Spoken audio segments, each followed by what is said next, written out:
오늘 일의 지혜라는 제목으로 말씀을 나누는데 여기는 이제 게으름이 나오고 여러 가지 우리가 정말 두려워하고 걱정하는 그런 모습들이 좀 등장을 합니다. 근데 저는 오늘 이걸 게으름의 관점에서 접근하기보다는 우리가 어떠한 자세로 일을 해야 되는가에 대한 그런 은혜를 좀 나누기를 원합니다. 개미를 요즘에 연구하는 사람들은 예전과는 전혀 다른 차원의 연구를 합니다.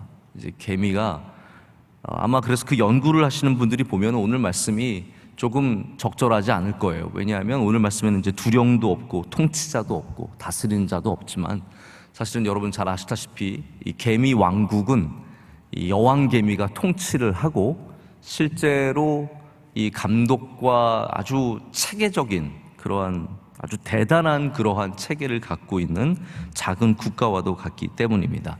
그래서 제가 오늘 말씀을 읽으면서도 우리가 개미의 구조를 알기를 원하는 건 아니에요.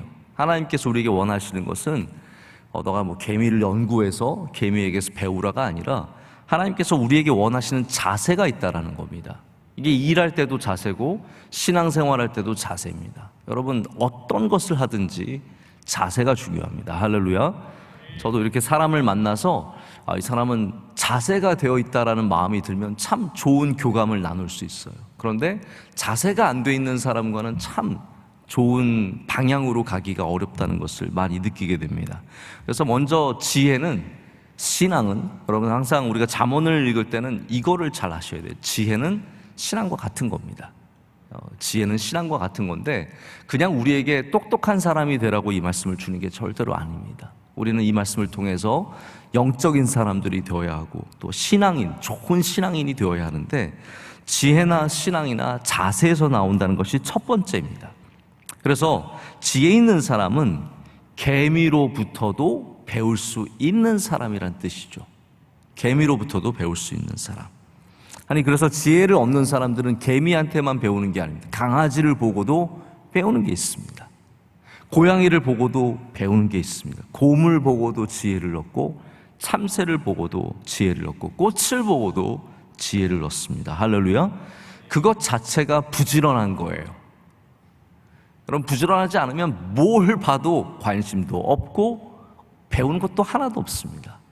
그러나 부지런한 사람들은, 게으른 사람들이 아니라 부지런한 사람들은 무엇을 봐도 거기에서 배우려고 하고 거기서 감동을 얻고 거기서 내 것을 만드는 사람들입니다.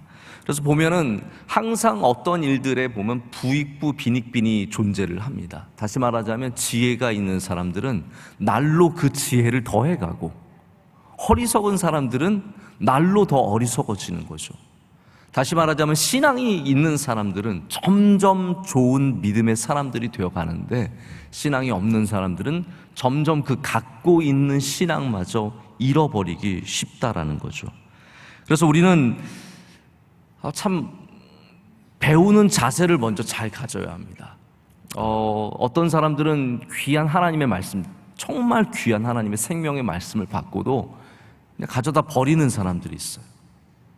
그러나 오늘 간증에도 나왔듯이 금요구역장 와서 원로 목사님 말씀 들으면서 그것을 내 것으로 삼고 꿀송이보다 달게 그것을 받아들이면 거기에 그 자세에 하나님이 은혜를 주시고 그 가정과 함께 하시는 것이죠.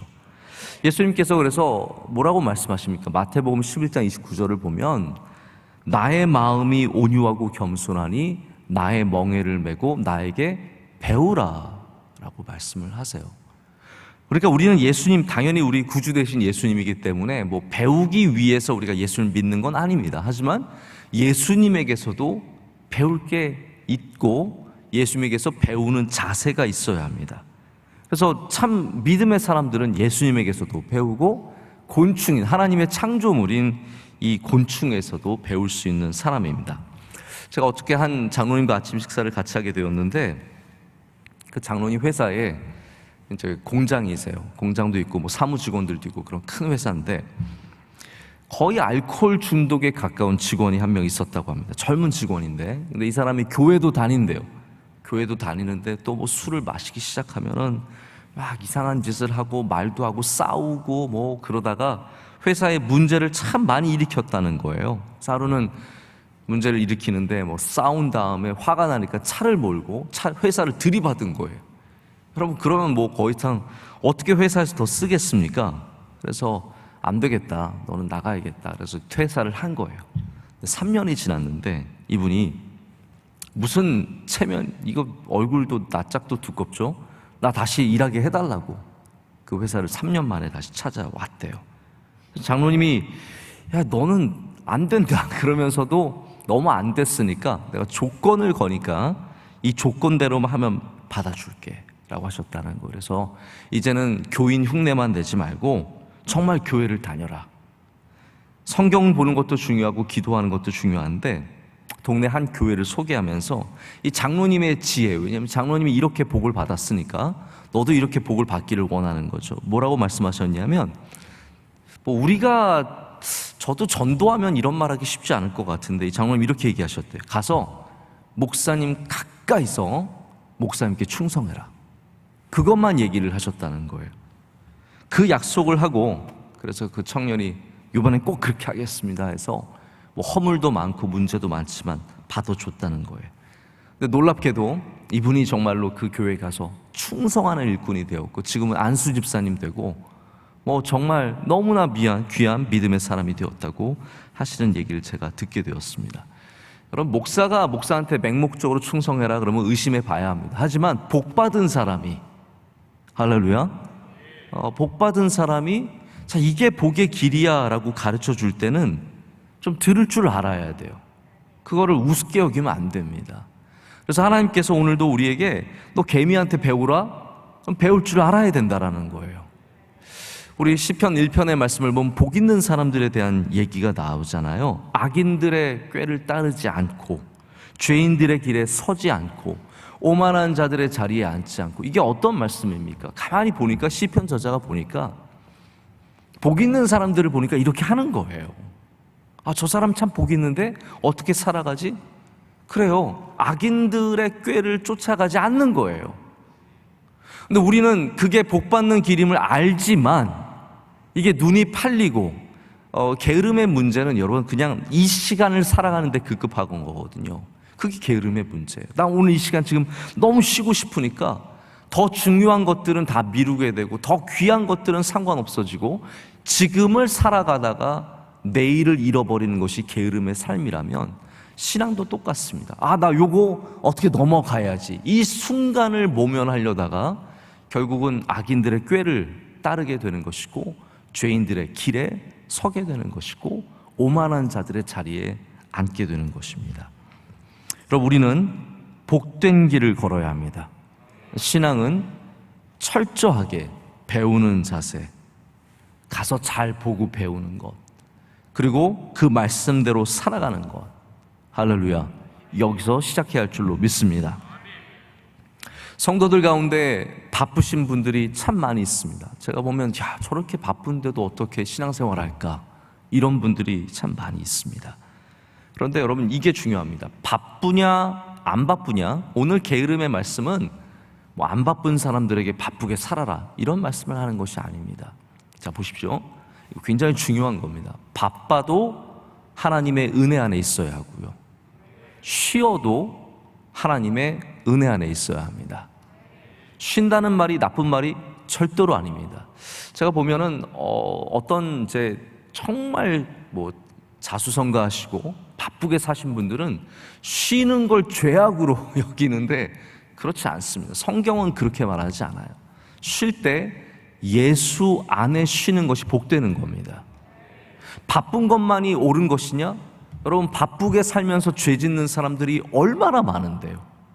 제가 보면은 정말 회사에서 바쁘게 일하고 밤에 가서 밤새도록 죄 짓는 사람들도 굉장히 많습니다. 여러분, 바쁘게 살면 박수 쳐줘야 되잖아요. 밤에 얼마나 쉬어야 되는데 바쁘게 죄 짓고 있으니까 얼마나 박수 쳐줘야 돼요. 그러나 그게 잘못된 것은 바쁜 것이 하나님 안에 있지 않기 때문이라는 거죠.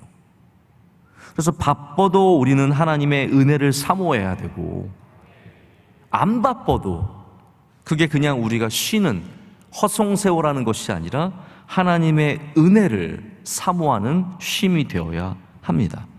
제가 그래서 이 근래의 문화에 좀 안타까움과 아쉬움이 있는 것은 저도 저보다 좀 젊은 세대를 이렇게 좀 안타깝게 바라볼 때가 있어요. 너무 세대별로 나누는 것도 좋지 않지만 제가 나도 이렇게 꼰대가 되어가는 것인가라는 그런 마음이 들 때도 있는데, 제가 한 가지 걱정이 되는 것은 이 젊은 세대가 쉼에 대해서 지나치게 큰 욕망을 갖고 있어요.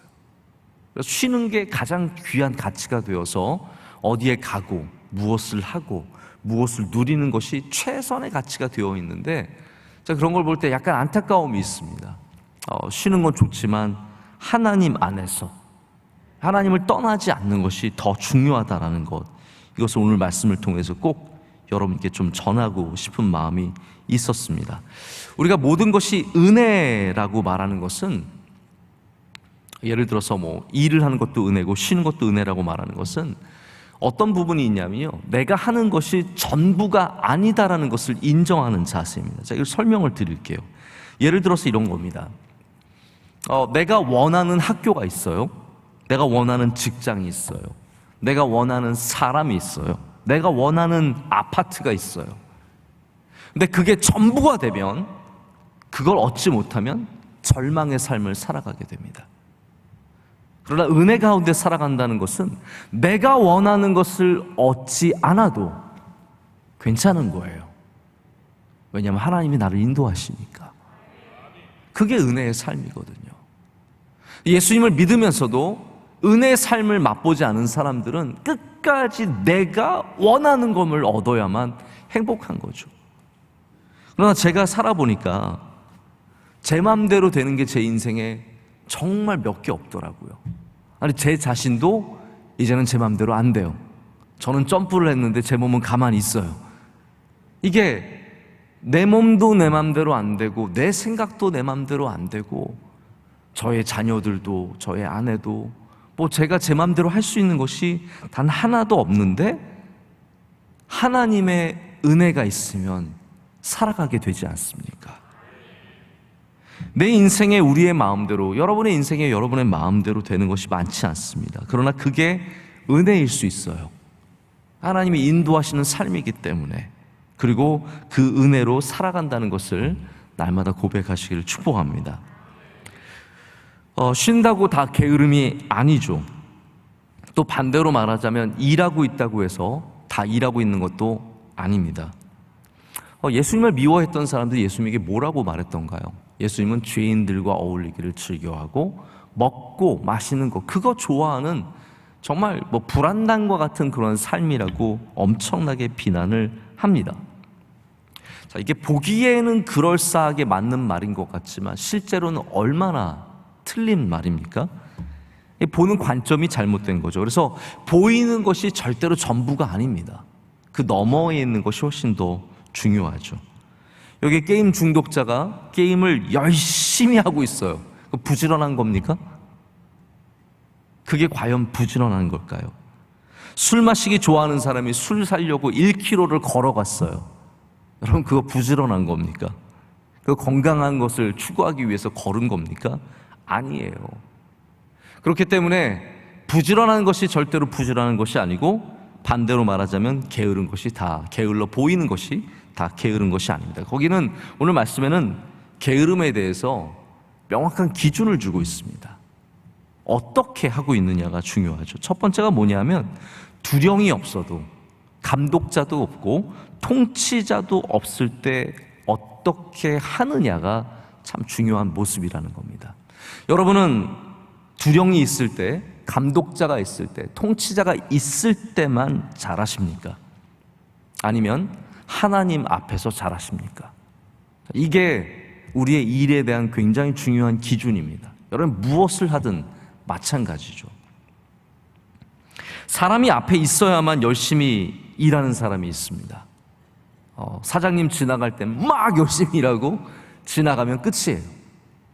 누가 올 때는 막 바짝 깨어 있지만, 여러분 혹시 자율학습이라는 거 해보셨습니까? 우리 중고등학교 때는 선생님들이 공부를 시키기는 싫고 공부는 시켜야 되니까 교실에다 모아놓고, 야, 너희들끼리 공부해, 딱 그럽니다. 그러면 그 시간에 가관입니다, 자율학습, 말이 자율학습이지 그냥 뭐 자는 애, 도시락 까먹는 애, 책 보는 애, 만화책 보는 애, 그러다가 선생님이 오시면 어떡합니까? 우러당탕탕 해가지고 막 다들 공부 열심히 하고 있죠.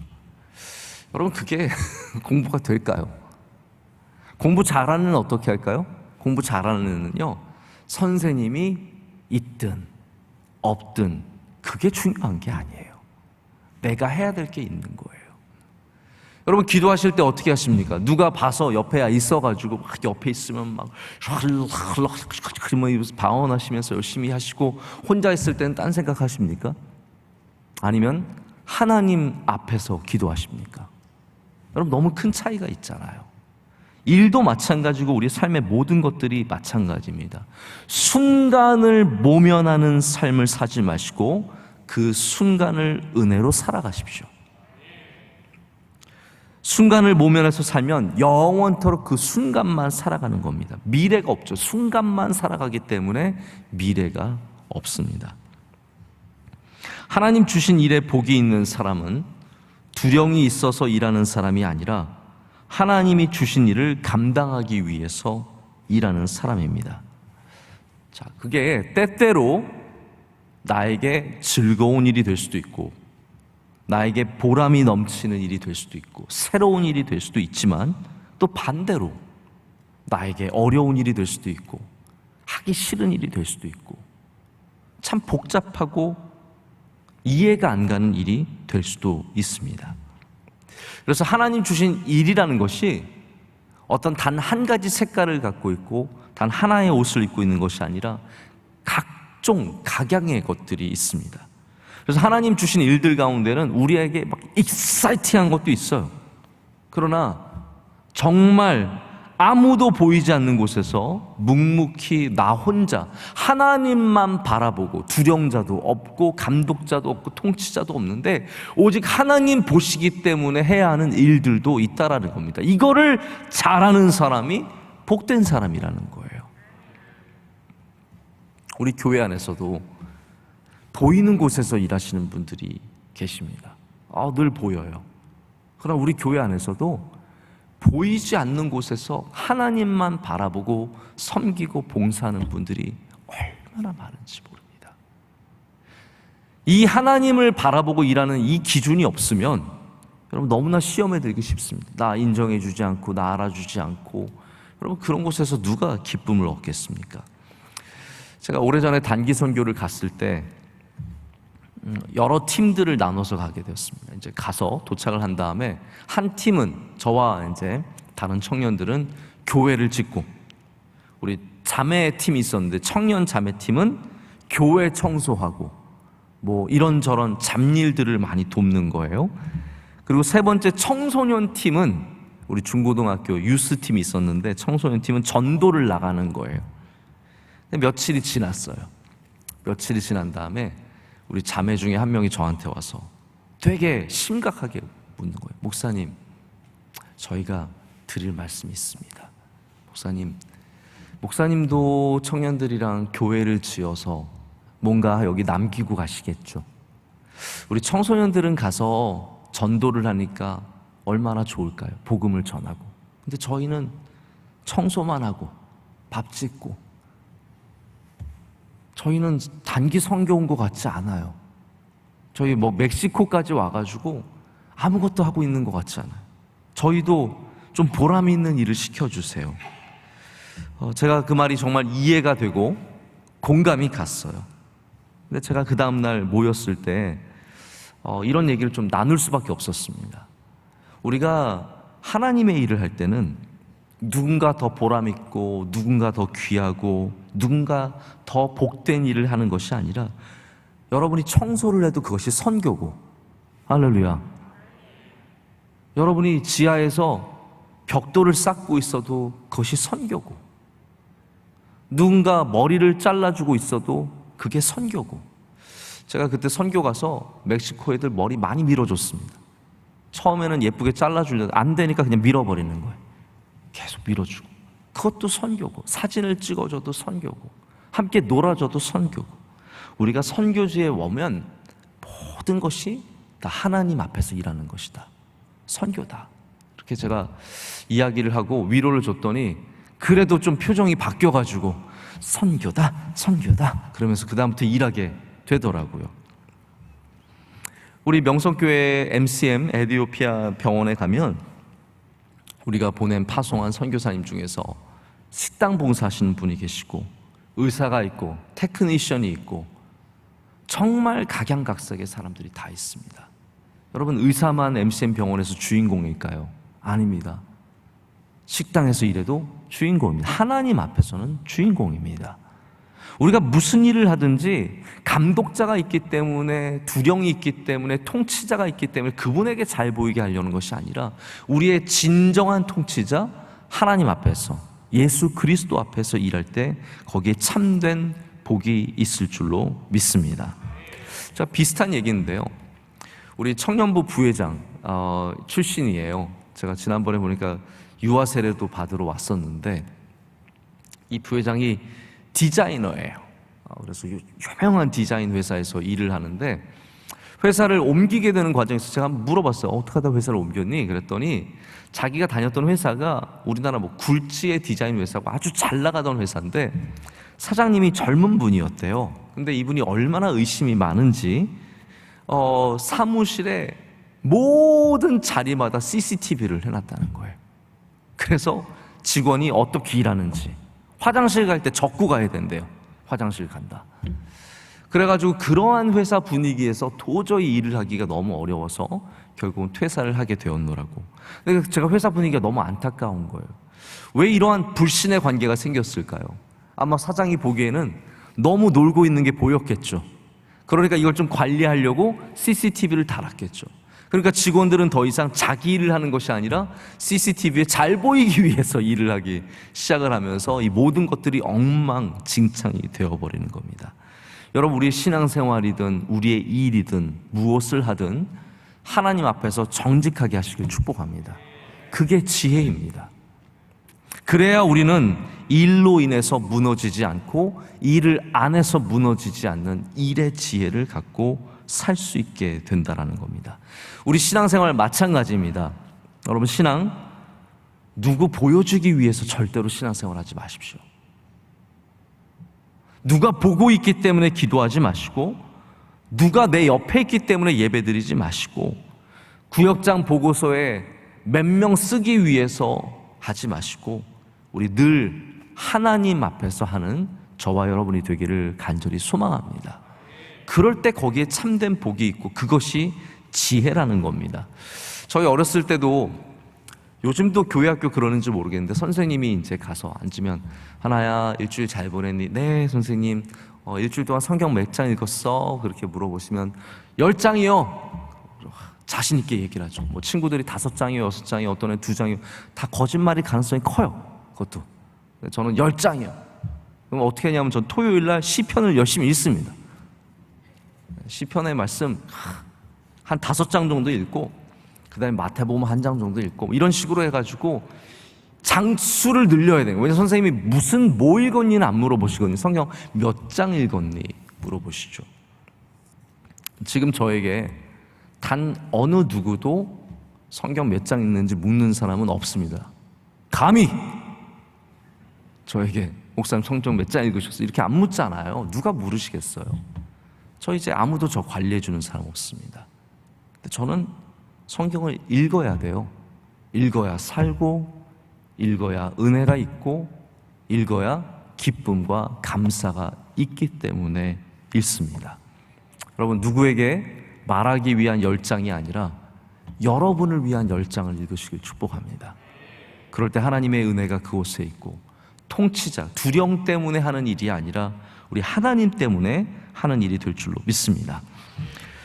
유대인 철학자 중에 스피노자라고 하는 철학자가 있죠. 결국은 유대교를 좀 떠나기도 하고 여러 가지 그런 일들이 있었던 철학자인데, 그 사람이 한 게으름의 대가라는 유명한 글이 있습니다. 게으름의 대가. 이런 말이 있어요. 게으른 행동에 대해 하늘이 주는 벌은 2가지다. 하나는 자신의 실패이고, 또 다른 하나는 내가 하지 않은 일을 해낸 옆 사람의 성공이다 라는 말이 있습니다. 게으른 일에는 2가지, 하늘에 징벌이 있다는 거죠. 게으르면 우리는 성공할 수 없습니다. 게을러서 성공할 수는 없습니다. 저는 제가 볼 때 저는 수많은 목회자들을 만나는데 많은 분들의 공통점이 뭐 설교를 잘하시고 목회를 잘하시고 이런 건 다 각각 달라요. 그러나 똑같은 공통점은 있어요. 다들 부지런하세요. 그거는 확실합니다. 제가 어떠한 목회자를 만나도 제가 게으른 목회자가 잘 되고 잘하는 것을 본 적이 없습니다. 하나님께서 주님 앞에 주님이 주신 일들을 열심히 감당하는 사람들에게 복을 주실 줄로 믿습니다. 제일 위험한 인생이 뭐냐면요, 어떻게 되겠지예요. 내 인생 어떻게 되겠지, 이렇게 살아도 어떻게 되겠지. 아닙니다. 하나님께서 주신 일들을 열심히 감당하는 사람에게 미래가 있는 줄로 믿습니다. 이게 제가 또 다른 성공, 이게 또 다른 이 징벌을 보면서 참 공감이 갔어요. 내가 하지 못한 일을 해낸 누군가 옆에 사람의 성공이 바로 하늘이 주는 벌이다라고 말하고 있습니다. 자, 제가 이제 마지막으로 한 가지만 더 말씀을 드리고 말씀을 맺으려고 합니다. 자, 일의 지혜라고 제가 제목을 말씀을 드렸는데요. 우리는 두령이 없어도 통치자가 없어도 일하는 지혜를 가져야 하고, 마지막 두 번째로 갖기 원하는 지혜는 예비하기 위해서 일하는 지혜입니다. 오늘 말씀에도 이 개미가 추수할 때 열심히 양식을 모아서 여름 동안 예비하고, 그리고 마침내는 추운 겨울이 왔을 때 우리가 개미가 보이지 않는 겨울이 있지 않습니까? 그 겨울에도 그 안에서 넉넉히 살아가는 것을 이야기를 하고 있습니다. 여러분, 우리가 이 땅에서 살아가면서 꼭 반드시 가져야 하는 중요한 자세가 예비하는 자세입니다. 예비하는 자세는 올 것은 반드시 온다라는 것을 아는 지혜입니다. 자, 보십시오. 겨울은 반드시 옵니다. 어려운 때는 반드시 옵니다. 우리 많은 사람들이 지금 잘 되면 나중에 어려운 일이 전혀 없을 거라고 하는 굉장히 큰 착각 속에 살아갑니다. 여러분, 이건 믿음이랑 좀 다른 내용이에요. 우리는 은혜로서 믿음으로써 반드시 좋을 것을 믿고 나가지만, 또한 우리 안에는 어떠한 예비가 있어야 하냐면, 어려운 때는 반드시 온다. 제가 보면은 원로 목사님이 10년 전에도 20년 전에도 똑같이 이 말씀을 늘 하셨던 것 같아요. 어려운 때가 온다. 어려운 때가 온다. 그러면 어려운 때가 꼭 오더라고요. 여러분, 이 땅에 어려운 때가, 이 땅에 겨울이 당연히 있죠. 우리 가정에도 어려운 때가 올 수 있다라는 거예요. 지금 부부가 행복하게 너무 그냥 단물이 뚝뚝 떨어지며 사는 것 같지만 그 사이가 깨어지고 그 사이에 아픔이 있는 순간들이 올 수 있습니다. 자녀들 지금은 뭐 간을 빼어줄 것 같이 사랑하고, 자녀들도 여러분한테 맨날 안기. 저는 우리 아들도 어제 제가 꼭 안고 있으면서 얘도 이제 나를 떠날 텐데 그 생각을 하면서 잠들었거든요. 저는 지금 제 첫째 아이들 보면 얘 영원토록 저한테 와서 안겨 있을 것 같고 제품을 떠나지 않을 것 같고 아빠 없으면 못 살아 이럴 것 같지만 그날이 오겠죠. 언젠가 여자 만나서 지 아빠보다 여자가 훨씬 더 좋은 날이 당연히 와야죠. 네? 생각해 보세요. 20대 중반인데 아빠 좋다고 맨날 끌어안고 있고 그러면 그게 더 이상한 거예요. 그날이 와야 되는데 모든 어려움들은 우리 인생 가운데 반드시 우리를 지나가게 되어 있습니다. 그렇기 때문에 우리는 그것을 예비해야 된다는 거죠.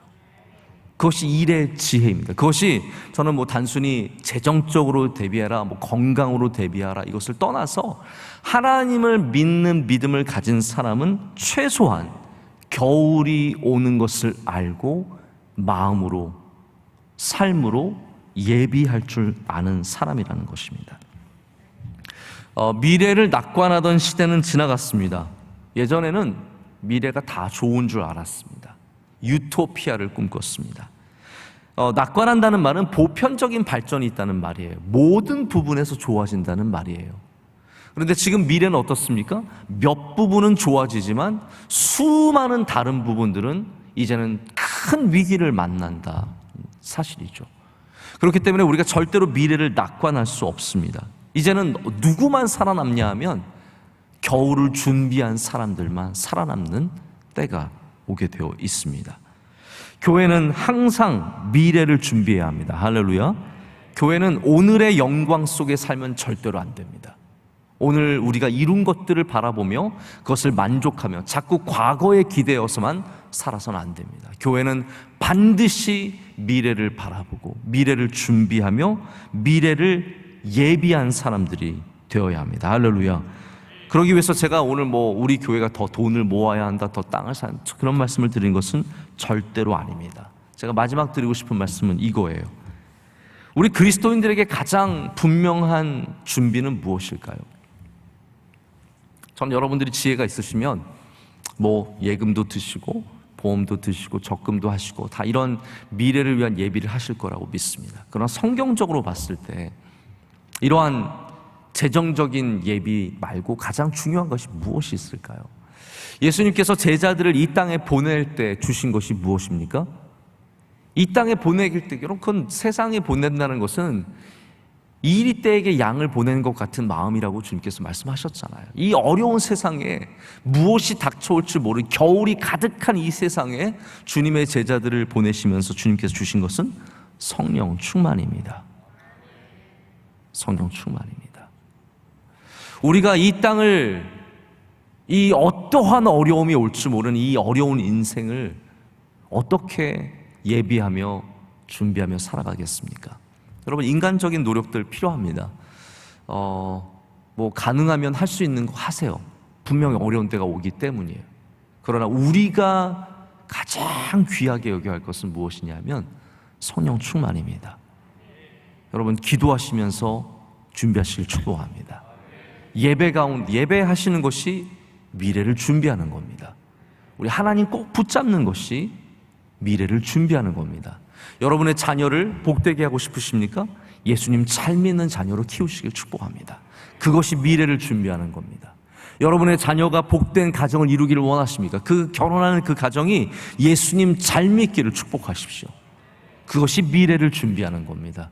우리 명성교회도 미래를 준비하기 위해서 더욱더 성령 충만하고 열심히 기도하며 주님과 함께 동행하는 교회가 될 때 하나님께서 겨울에도 우리가 이 안에서 하나님과 동행하며 반드시 지혜롭게 그 겨울을 지나는 은혜를 주실 줄로 믿습니다.